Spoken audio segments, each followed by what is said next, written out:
ठरलं तर मग या मालिकेच्या पुढील काही येणाऱ्या भागांमध्ये आपल्याला आता जबरदस्त असा ट्विस्ट पाहायला मिळणार आहे। चला तर मग मित्रांनो, अजिबात वेळ वाया न घालवता सुरुवात करूया आपल्या आजच्या या व्हिडिओला। तर आता आपण इथे पाहिलेलं आहे की अस्मिताचा नवरा सचिन हा घरी येणार आहे आणि आता तो घरी येणार असल्यामुळे घरामध्ये जोरदार अशी सचिनच्या स्वागताची तयारी सुरू झालेली आहे। आता सायलीने सचिनला जे जे काही पदार्थ आवडतात ते सगळं अस्मिताला विचारून घेतलेलं आहे आणि आता सचिनच्या आवडीप्रमाणे तिने सर्व स्वयंपाक वगैरे सुद्धा केलेला आहे। तर दुसरीकडे आता इकडे अस्मिताला तर असं झालेलं असतं की कधी एक एक दिवस जाईल आणि कधी माझा नवरा घरी येईल, मला भेटायला येईल। आता सचिनने अस्मिताला फोन करून सांगितलेलं असतं की अस्मिता, मी आता आलेलो आहे आणि मी काही मिनिटांमध्ये तुझ्या समोर येऊन उभा राहीन। आता हे ऐकल्याच्या नंतर तर अस्मिता ही खूपच जास्त खुश होऊन गेलेली असते आणि तिला आता झालेलं असतं की कधी एकदाचा सचिन येऊन माझ्यासमोर उभा राहील। प्रताप तिला सांगत असतो की अस्मिता, अगं असं आताताईपणा करू नकोस, आता तो येतोय म्हणालाय ना, मग तो येईल, तू फार उगाचच्या उगाच आशा लावून बसू नकोस। अगं आता एअरपोर्टवरून यायचं म्हटलं की वेळ तर हा लागणारच ना, मग थोडा वेळ वाट बघायला हवी की। त्याबरोबर मग मात्र अस्मिता ही शांत होते।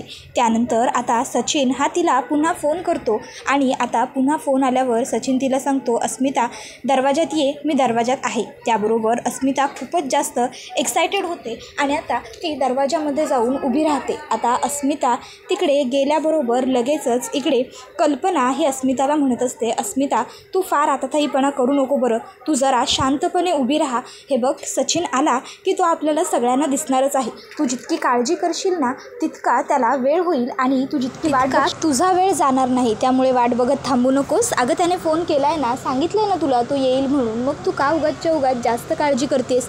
येईल म्हटलाय म्हणजे नक्की येईल, तू जरा दम धर। त्यावर अस्मिता म्हणत असते, अहो डॅड काय दमधर म्हणताय तुम्ही मगापासून, कधीचा फोन केलाय त्याने येतोय म्हणून, निघालोय म्हणून, आणि इतका वेळ झाला तरी अजून याचा पत्त्या नाही आहे, मला याची ना ही सवय अजिबात आवडत नाही आहे। त्याबरोबर आता लगेचच प्रताप म्हणत असतो, बरं काही हरकत नाही, तुला आवडत नाही ना त्याची ती सवय, आता तो आला ना की आपण त्याला चांगला दम देऊ, चांगले खडसव, पण तोपर्यंत आता जरा शांत राहशील का तू जितकी जास्त चिडचिड करशील, जितका जास्त रागराग करशील तितका तुला त्रास होईल बाळा। आणि तसंही तुला सचिन आल्याच्या नंतर त्याच्यासमोर चांगलं दिसायचं आहे की नाही, चांगलं स्वतःला प्रेझेंट करायचं आहे की नाही, मग जोपर्यंत तो येत नाही तोपर्यंत थोडा दम धर। एकदा का तो आला, तुला भेटला की मग तुला त्याला जे बोलायचं आहे, जसं बोलायचं आहे ते बोल, तसं बोल, पण जोपर्यंत तो येत नाही तोपर्यंत थोडा वेळ तरी शांत राहा। त्याबरोबर मग आता ती म्हणत असते की ठीक आहे, काही हरकत नाही। तर आता सायलीने सगळी काही तयारी करून घेतलेली असते, तिने आता सचिनच्या आवडीचा सर्व मेन्यू बनवलेला असतो, सगळं अगदी तयार असतं। सचिन आल्यानंतर आता सगळेजण सचिनचं खूप छान पद्धतीने स्वागत करतात। आता सचिन बरोबर सगळेजण अगदी छान वागत असतात, पण सायलीला मात्र सचिनचं वागणं हे जरा खटकलेलं असतं, कारण जेव्हा सचिन घरी आलेला असतो तेव्हा सायलीने त्याला एका मुलीबरोबर फोनवरती बोलताना ऐकलेलं असतं आणि तो त्या मुलीला सांगत असतो की अगं मी फार काळ इथे राहणार नाहीच आहे, मुळात मी जास्तीत जास्त 3 ते 4 दिवसांमध्ये परत US जाणारच आहे। अगं हो, मला सुद्धा कळतं आहे, पण काय करू, इथे हा सगळा अशिक्षित कारभार सुरू आहे ना, त्यामुळे मला इथे राहावंच लागणार आहे। आता सायली जेव्हा हे सगळं ऐकते तेव्हा तिला जरा खूपच विचित्र वाटतं, मग ती विचार करते की मला या सर्व विषयी अर्जुनबरोबर बोलायला हवं। मग आता ती अर्जुनकडे येते आणि अर्जुनला आता सगळं काही सांगते की अहो मी आज सचिन भाऊजींना फोनवरती बोलताना ऐकलं आणि सचिन भाऊजी फोनवरती एका मुलीबरोबर बोलत होते आणि ते म्हणत होते की ते इथे फार काळ राहणार नाही आहेत, म्हणून ते लवकरात लवकर आपल्याला काहीतरी कामाचं कारण सांगून निघून जातील, काहीतरी गडबड आहे एवढं नक्की। तर आता इथे सचिन हा कामाचं कारण काढून खरोखरच निघून चाललेला असतो। तर आता सायली आणि अर्जुन आता एक नवीन शक्कल लढवतात आणि सचिनला सांगतात की आता अस्मिताची ओटी भरण्याचा कार्यक्रम आपल्याला करायचा आहे, तर अनायसे तुम्ही इथे आहात तर थांबा। मग मात्र सचिनचा नाईलाज होतो आणि सचिनला थांबावं लागतं। आता इथे अर्जुन आणि सायलीने ठरवलेलं असतं की आपण सचिनवरती बारीक लक्ष ठेवायचं, सचिन काय करतो, कुठे जातो, कोणाशी बोलतो, या सर्व गोष्टी ह्या आपल्याला माहिती व्हायला हव्या। आता सचिनने आता अस्मिताला सांगितलेलं असतं की माझं एक महत्त्वाचं काम आहे आणि कामासाठी मला थोडं बाहेर जावं लागतं। आता बिचारी अस्मिता हिचा पहिल्यापासूनच सचिनवर विश्वास असल्यामुळे ती अस्मिता आता सचिनला फार काही विचारत नाही, ती सचिनला सांगते ठीक आहे, तू तुझं काम आटप आणि लवकर ये, मी घरी तुझी वाट बघते। आता सचिन हा दुसऱ्या तिसरे कुठे न जाता समिधा शिखरे म्हणजेच साक्षीला भेटायला आलेला असतो। आता तो म्हणत असतो ॲक्च्युली माझं इथे काम होतं पनवेलमध्ये. खरं तर माझं मुंबईमध्ये काम होतं आणि आता जर मी मुंबईमध्ये आलोच होतो तर तुला न भेटता जाणं मला बरोबर वाटलं नाही, म्हणून मग मी तुला भेटण्यासाठी इथे पनवेलपर्यंत आलो. शेवटी आता माझं तुझ्यावरती प्रेम आहे म्हटल्यावर आपल्या प्रेमासाठी इतकं तर आपल्याला करायला हवंच ना. आता मुळात इथे सचिनला ही गोष्ट माहीतच नाही आहे की साक्षी ही समिधा आहे आणि समिधा हिने नाव बदलून घेतलेलं आहे आणि ती साक्षी आहे आणि साक्षीचा अर्जुनबरोबर किती गहन संबंध आहे. आता जर हे सगळं अर्जुनला कळलं तर सचिन खूपच वाईट अडकणार आहे, हे आता आपल्याला पाहायला मिळेल. तर पुढे आता सचिन सांगत असतो की मी तुला खूप मिस केलं समिधा तिथे राहून. त्याबरोबर आता इथे सायली जी असते तिला मात्र सचिनवरती संशय हा असतोच. सायली अर्जुनला सांगते, अहो मला ना सचिन भाऊजींवरती राहून राहून सतत संशय येतो. मला असं वाटतं की तुम्ही एकदा तरी सचिन भाऊजींबद्दल पूर्ण व्यवस्थित खातर जमा करून घ्यायलाच हवी. सचिन भाऊजींवरती हा असा आंधळा विश्वास ठेवणं योग्य नाही आहे. अस्मिताताई 2 जीवांच्या आहेत. जर सचिन भाऊजी त्यांची फसवणूक करत असतील तर मला हे अजिबातच पटणार नाही. त्यामुळे तुम्ही लवकरात लवकर काहीतरी निर्णय घ्या. अहो मी का खोटं बोलू तुमच्याशी? तुम्हाला आठवतं आहे जेव्हा मागे आपलं नवीनच पहिल्यांदा लग्न झालं होतं त्यावेळेससुद्धा साक्षी आणि महिपत आपल्या घरी आले होते आणि तेव्हासुद्धा मी सांगत होते की हे दोघं फ्रॉड आहेत, हे दोघं फसवे आहेत. पण माझ्यावर घरातले कोणीही विश्वास ठेवला नाही. उलट घरातले सगळे मला ओरडले, माझ्यावर रागवले. पण त्यावेळेस आपण केवढ्या मोठ्या प्रॉब्लेममध्ये अडकलो. नंतर आपल्या बाबांना या सगळ्याची केवढी मोठी किंमत चुकवावी लागली होती. तुम्हाला फसवण्यासाठी, तुम्हाला अडकवण्यासाठी आपल्या बाबांचा वापर करून घेतला होता महिपतने. आता पुन्हा तसं काही होऊ नये हे एवढंच वाटतं आहे मला. अस्मिताच्या ताईंच्या बाबतीत जर काही चुकीचं घडलं ना तर त्यांना सहन नाही होणार. अहो प्रेग्नंट आहेत, त्या 2 जीवाच्या आहेत आणि या अशा अवस्थेत त्यांची काळजी घेणं खूप गरजेचं आहे. त्यांना काहीही त्रास झालेला मला सहन होणार नाही. त्यामुळे सचिन भाऊजींचं जे काही आहे ते तुम्ही बघा आणि लवकरात लवकर सचिन भाऊजी काहीही चुकीचं करत नाही आहेत, काही चुकीचं वागत नाही आहेत याची खातर जमा करून घ्या. कारण जोपर्यंत तुम्ही खातर जमा करून घेत नाही तोवर माझ्या जीवाला शांती मिळणार नाही, चैन येणार नाही. त्याबरोबर आता सायली इतक्या पोटतिडकीने सांगत असते की त्यामुळे अर्जुनलासुद्धा विचार करायला भाग पडतो. तर सायली इथे विचारच करत राहिलेली असते की सचिन हा असा का वागतोय? सचिन ज्या मुलीबरोबर बोलत होता ती मुलगी नेमकी होती तरी कोण? आणि सचिन तिच्याबरोबर ह्या अशा भाषेत का बोलत होता? मी इथे राहणार नाही आहे, इथे सगळा अशिक्षित कारभार चालू आहे, मला इथलं सगळं आवडत नाही आहे, मी परत लवकरच जाणार आहे. सचिन भाऊजी एवढं सगळं कुठल्या मुलीला सांगत होते? ती मुलगी नक्की सचिन भाऊजींची कोण होती? मैत्रीण होती तर मग इतकं का बोलत होते सचिन भाऊजी तिच्याबरोबर? मैत्रिणीबरोबर एवढ्या सीमा लांघून?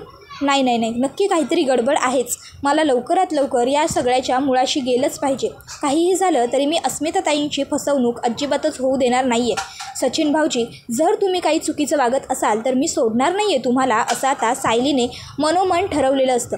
आता सायलीच्या सांगण्यावरून अर्जुन हा सचिनचा पाठलाग करायला गेलेला असतो. तर सायली ही आता देव्याईजवळ प्रार्थना करत असते, देव्याई सगळं व्यवस्थित होऊ दे आणि सचिन भाऊजींच्या बाबतीत माझा जो काही समज झाला आहे तो चुकीचा ठरू दे आणि सचिन भाऊजी हे कुठल्याही चुकीच्या कामात अडकलेले नसू देत. सचिन भाऊजी हे चांगले असू दे, माझा विश्वास खोटा ठरू दे आणि सचिन भाऊजी चांगले ठरू दे.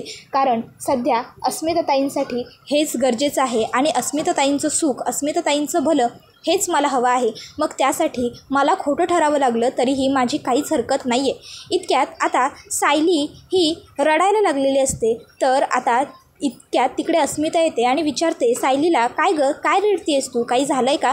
सायली आता अस्मितापासून विषय लपवण्याचा प्रयत्न करते आणि म्हणते की नाही नाही, काही झालेलं नाही आहे, ते उगाचच मला थोडंसं मधुभाऊंची आठवण आली ना म्हणून. तर दुसरीकडे आता अर्जुन हा मागे मागे आलेला असतो सचिनच्या आणि आता त्याला सचिनची गाडी एका अननोन जागेवरती पार्क दिसते. आता सचिनची गाडी त्या पार्क जागेवरती दिसल्यामुळे अर्जुन खाली उतरतो, आसपास बघतो तर त्याला एक मोठाच्या मोठा बंगला दिसतो. अर्जुन त्या बंगलाला जो वॉचमन असतो त्याला जाऊन विचारतो की ही गाडी उभी आहे, हिचा मालक कुठे गेला, काही पाहिलंयस का? त्यावर तो सांगतो की अहो साहेब, हे साहेब तर आमच्या मॅडमच्याच बंगल्यात गेलेत. त्यावर आता अर्जुन म्हणतो, काय मॅडमच्या बंगल्यात? कोण मॅडम राहतात तिथे? त्याबरोबर आता तो वॉचमन सांगतो, अहो आमच्या समिधा मॅडम राहतात तिथे, समिधा शिखरे. त्याबरोबर अर्जुन म्हणतो, समिधा शिखरे, ओके, त्यांच्याबरोबर कोणी राहतं का इथे? त्याबरोबर तो सांगतो, अहो नाही, समिधा मॅडम एकट्याच राहतात, त्या आणि दुसरं कोणी येत नाहीत. त्याबरोबर मग मात्र आता अर्जुनला सायलीचं बोलणं आठवायला लागतं आणि आता अर्जुनलासुद्धा ही शंका येते की कदाचित खरोखर सायली जे म्हणाली ते बरोबर आहे. आता सचिन बाहेर येतो त्यावेळेस अर्जुन त्याला बघतो आणि विचारतो की सचिन, तू इथे काय करतोयस? त्यावर आता सचिन सांगत असतो, अरे अर्जुन, मी म्हटलं होतं ना माझं काम आहे म्हणून अस्मिताला, ते माझं इथेच काम होतं. ॲक्च्युली आमच्या बॉसची मुलगी समिधा शिखरे ती आत्ताच नवीन इथे शिफ्ट झाली आहे ना, सो मला माझ्या बॉसने सांगितलं होतं की जरा जाऊन बघ समिधा कशी राहते वगैरे, म्हणून मी इथे आलो होतो. तर इकडे आता साक्षीला ही गोष्ट माहीतच नसते की आता जो सचिन आपल्याबरोबर रिलेशनशिपमध्ये आहे तो अर्जुनच्या बहिणीचा नवरा आहे किंवा मुळात सचिन मॅरिड आहे. त्यामुळे आता साक्षी ही सचिनबरोबर खरोखर रिलेशनमध्ये येत असते, कारण सचिन हा खरोखर एक हुशार मुलगा आहे, त्याचबरोबर वेल एज्युकेटेड आहे. तसंच तो आता US इतक्या चांगल्या पोझिशनवर कामाला असून तिकडे सगळा तो वेल सेटल्ड आहे आणि सगळ्यात महत्त्वाचं म्हणजे खून खराबा मारामारी या सगळ्या गोष्टींपासून तो कैक गुणा लांब आहे. आणि त्यामुळे आता साक्षीला हळूहळू सचिन आवडायला लागलेला असतो. पण साक्षीला ही गोष्ट माहीत नसल्यामुळे अर्जुन हा आता साक्षीला किती मोठ्या अडचणीत लटकवू शकतो हे सुद्धा तिला माहीत नसतं. याची किंचितभरही आयडिया तिला नसते. ती मात्र आता सचिनबरोबर आपल्या सुखी आयुष्याची स्वप्न बघत असते, कारण तिने आता विचार केलेला असतो की आत्तापर्यंत आपण ज्या काही चुका केलेल्या आहेत साक्षी शिखरे म्हणून, त्या सगळ्या चुका आता समिधा शिखरे झाकून टाकणार आणि एक नवीन आयुष्य नवीन सुरू करणार सगळं. आणि ते सुद्धा आता ती समिधा शिखरे म्हणून जगते. पण याच्यानंतर आता ती विचार करते की मी मिसेस सचिन म्हणून जगणार. आणि आता या विचारांमध्येच ती रमलेली असते. इतक्यात तिला सचिनचा मेसेज येतो आणि सचिन तिला सांगत असतो की आता जर इथे कोणी आलं आणि तुला माझ्याबद्दल काहीही विचारलं तरी तू हेच सांगशील की आपण दोघंजणं एकत्र काम करतो आणि आपण दोघं एकत्र काम करतो आणि मी कामासाठीच इथे आलो होतो, कारण मला आपलं रिलेशन इतक्या लवकर कोणासमोर आणायचं नाही आहे. आता साक्षी या गोष्टीसाठी त्याला तयारी दर्शवते. तर इकडे आता अर्जुनला संशय आलेला असतो की नक्कीच काहीतरी गडबड आहे, गोड बंगाल आहे. त्यामुळे आता अर्जुन हा सचिनला म्हणतो, अच्छा तू इथे कामासाठी आला होतास तर? अरे नाही, ॲक्च्युली मी सुद्धा इकडे कामासाठीच आलो होतो, पण रस्त्यात तुझी गाडी दिसली, आय थॉट तू इथेच कुठेतरी असशील म्हणून मी सुद्धा इथे आलो.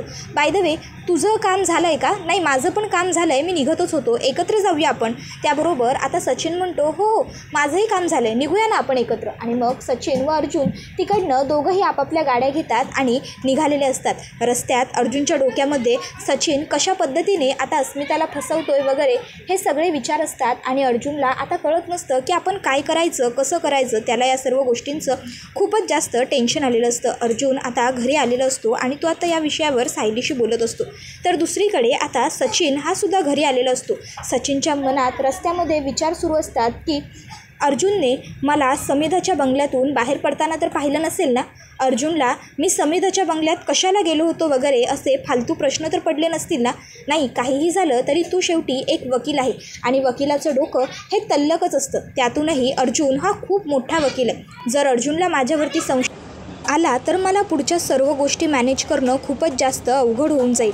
अर्जुनला माझ्यावरती संशय येण्या अगोदरच मला आता अस्मिताची जी काही ओटी वगैरे भरण्याचा कार्यक्रम आहे तो सर्व आटपून मला लवकरात लवकर इकडनं काहीही करून निघायला हवं.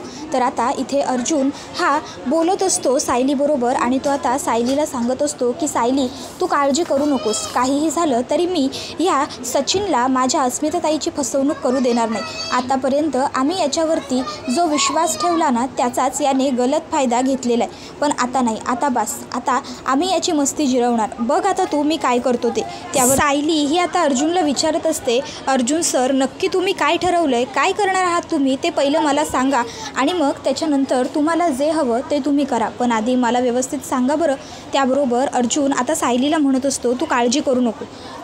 तो काय समजतो सचिन स्वतःला, तो माझ्या बहिणीची फसवणूक करेन आणि मी त्याला सोडून देईन?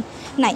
आणि सगळ्यात महत्त्वाचं म्हणजे तुला एक गोष्ट सांगू का, समिधा शिखरे म्हणून तो ज्या मुलीला भेटला ना, ती समिधा शिखरे ही दुसरी तिसरी कोणीही नसून साक्षी शिखरे आहे असा मला दाट संशय येतो आहे. त्यामुळे सगळ्यात अगोदर तर मला या गोष्टीच्या मुळाशी जायला हवं की नक्की साक्षी शिखरे मेली आहे की समिधा शिखरे म्हणून जी मुलगी सध्या हयात आहे ती साक्षी शिखरेच आहे. त्याबरोबर आता सायली अर्जुनला अर्जुनला विचारते, पण तुम्हाला असं का वाटतं की साक्षी ही समिधाच असेल म्हणून? त्याबरोबर अर्जुन म्हणत असतो, काय आहे ना, एखाद्या डॉक्युमेंटवरचं नाव बदलणं ॲफिडेविट करून खूपच जास्त सोपं असतं, पण एखाद्या डॉक्युमेंटवरचं आडनाव बदलणं अवघड असतं.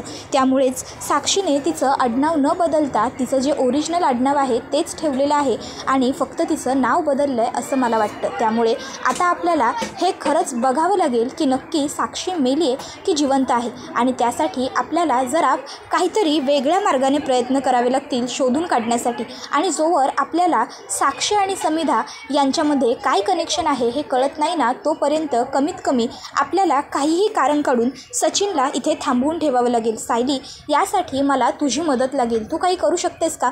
त्यावर सायली म्हणते, हो, आपण एक काम करू शकतो, आपण अस्मिताताईंची ओटी भरण्याचा जो कार्यक्रम आहे तो पुढे ढकलू शकतो आणि मग त्या बहाण्याने आपण सचिन भाऊजींना इथे थांबवून ठेवू शकतो. त्याबरोबर आता सायली म्हणते, मी एक काम करते, मी अस्मिताताईंना गळ घालते की त्यांनी सचिन भाऊजींना समजावावं, त्यांनी सचिन भाऊजींना सांगावं, आणि अस्मिताने जर सचिन भाऊजींना समजावलं तर मग मात्र सचिन भाऊजींना अस्मिताताईंचं मन मोडता येणार नाही. आणि त्याहून महत्त्वाचं, मी आईबाबांचा सुद्धा आधार घेते, आईबाबांना सुद्धा सांगते की ते सुद्धा सचिन भाऊजींबरोबर बोलतील.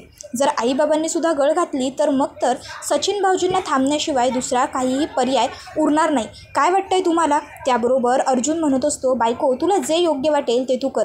सायली म्हणत असते, चला शोधून काढूया नक्की सचिन भाऊजी आणि समिधा शिखरे म्हणजेच साक्षी शिखरे यांचं नेमकं काय सुरू आहे. जर सचिन भाऊजी फ्रॉड निघाले ना तर खरंच त्यांना सोडू नका. त्यावर अर्जुन म्हणत असतो, त्या सगळ्याची तू काळजी करूच नकोस. त्याबरोबर सायली म्हणते, पण हे सगळं जेव्हा अस्मिताताईंना कळेल तेव्हा त्यांना काय वाटेल? अर्जुन म्हणत असतो, हे बघ बायको, आधी आपण या सगळ्याच्या मुळाशी जाऊया, आधी अस्मिताताईला यातलं काहीही सांगायला नको. सायली म्हणते, हो, तुमचं अगदी योग्य आहे, सध्या तरी आपण अस्मिताताईंपासून सर्व गोष्टी लपवूनच ठेवू. एकदा का काय खरं काय खोटं आपल्या समोर आलं की त्यानंतर मग आपण अस्मिताताईंबरोबर याविषयी सविस्तर बोलू.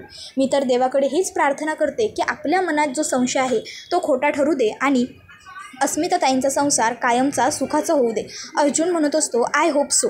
आता सायली आणि अर्जुन या दोघांनाही अस्मिताची खूपच जास्त काळजी वाटत असते. सचिन तिची फसवणूक करत असेल तर आपण काय करायचं या विचाराने आता दोघांनाही रात्रभर झोपही लागत नसते. त्याबरोबर हा व्हिडिओ इथेच संपतो. व्हिडिओ आवडला असेल तर व्हिडिओला लाईक करा, चॅनलवर नवीन असाल तर चॅनलला सबस्क्राईब करा आणि बेल आयकॉन प्रेस करा, जेणेकरून तुम्हाला पुढच्या प्रत्येक व्हिडिओचं नोटिफिकेशन मिळत जाईल आणि सर्व व्हिडिओंचा आनंद अगदी उत्तम पद्धतीने घेता येईल. चला तर मग मित्रांनो, आजच्या पुरतं इथेच थांबूया. पुढचा व्हिडिओ येईपर्यंत या व्हिडिओचा छान पद्धतीने आनंद घेत राहा. टाटा, बाय बाय, धन्यवाद, take care all of you.